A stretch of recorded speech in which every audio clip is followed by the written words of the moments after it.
चलिए मेरे प्यारे बच्चों, मैं गौतम सर आप सभी को प्रणाम। ज्ञान छाया क्लास में आप सभी प्यारे बच्चों का स्वागत है। आइए आज हम मेरे प्यारे बच्चों आपको हम वस्तु के द्रव्यमान तथा भार में अंतर बताने जा रहे हैं। चलिए मेरे प्यारे बच्चों, वस्तु का जो द्रव्यमान है उसके जरूरत की माप है। पॉइंट नंबर 1, भार वस्तु का बल है जिससे यह पृथ्वी की ओर आकर्षित होती है। वस्तु का द्रव्यमान स्थिर रहता है, एक स्थान से दूसरे स्थान पर नहीं बदलता है। और दूसरा पॉइंट है भार का। मेरे प्यारे बच्चों, वस्तु का भार उसके स्थान पर निर्भर करता है, एक स्थान से दूसरे स्थान पर जाने पर बदल जाता है। द्रव्यमान गुरुत्वीय त्वरण जी पर निर्भर नहीं करता है और मेरे प्यारे बच्चों भार गुरुत्वीय त्वरण जी पर निर्भर करता है।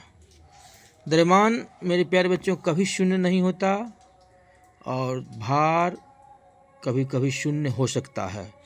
द्रव्यमान अदिश राशि है, भार सदिश राशि है। द्रव्यमान का मात्रक एसआई मात्रक केजी होता है, भार का एसआई मात्रक न्यूटन होता है। अब चलिए मेरे प्यारे बच्चों जड़त्व के बारे में जानिए। जड़त्व किसे कहते हैं? वस्तु द्वारा अपनी गति की अवस्था में परिवर्तन का विरोध करने की प्रवृत्ति को जड़त्व कहते हैं। यह दो प्रकार का होता है, विराम जड़त्व और गति जड़त्व। आइए मेरे प्यारे बच्चों गुरुत्वीय त्वरण को हम समझे। गुरुत्वीय त्वरण से आप क्या समझते हैं? ध्यान दीजिए मेरे प्यारे बच्चों, जब कोई वस्तु पृथ्वी की ओर गिरती है तो पृथ्वी के आकर्षण के कारण वेग के परिणाम में परिवर्तन होता है। अब वेग में यह परिवर्तन त्वरण उत्पन्न करता है। यह त्वरण पृथ्वी के गुरुत्वीय बल के कारण है, इसीलिए इसे गुरुत्वीय त्वरण कहते हैं। अगला है पॉइंट मेरे प्यारे बच्चों, सदिश और अदिश राशि को परिभाषित कीजिए। तो आप सभी जानते हैं वह भौतिक राशि जिसमें केवल परिमाण हो, दिशा नहीं, अदिश राशि कहलाती है।